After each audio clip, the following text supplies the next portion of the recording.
يلا بينا نعمل فطاير البطاطس اللذيذة المحشية جبنة الجميلة دي اللي بتشد وطعمها صراحة تحفة جميل جدا. سهلة وسريعة ومفيش أي افتكاسات بمنتهى البساطة.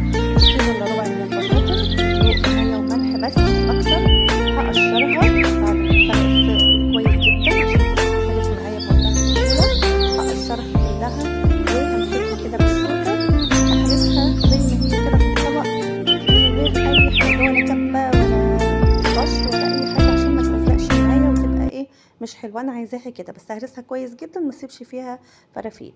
وهحط عليها كوباية إلا ربع من النشا أو 4 معالق من النشا وهمسكها أعجنها كويس جدا لحد ما تبقى معايا حلوة كده. أقدر أمسكها وأشكلها بإيديا. محطتش عليها أي حاجة غير ذرة الملح مع النشا والبطاطس وخلاص. وجبت معايا جبنة، دي جبنة رومي على موتزاريلا. بمنتهى البساطة هحشيها كأني بحشي قرصة كده. احط الجبنة في النص واقفل عليها كويس جدا ما فيهاش حاجة خالص. ادي حتة البطاطس حطيت فيها العجينة، حطيت فيها سوري الجبنة وقفلت عليها كويس عشان الجبنة ما تطلعش بره وتلزق مني وانا بحمرها. وخلاص وهعمل كل الكمية وبعدين هاخدها اوريكم بقى هنعمل فيها ايه. سهلة خالص ما فيهاش حاجة. بطاطس، كل الموضوع بطاطس مسلوقة عليها شوية نشا.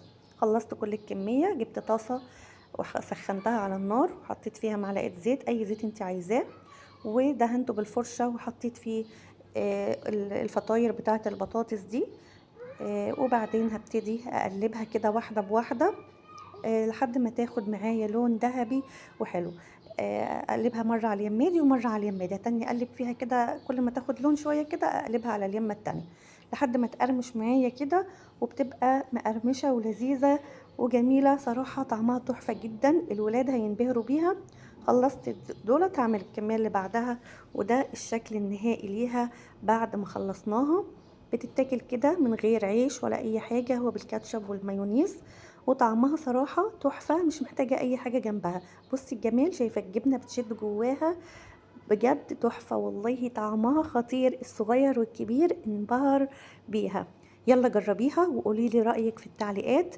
لو عجبتك اكتبي لي رأيك بأمانة في التعليقات. وما تنسيش لايك وشير وسبسكرايب. ودمتم في امان الله.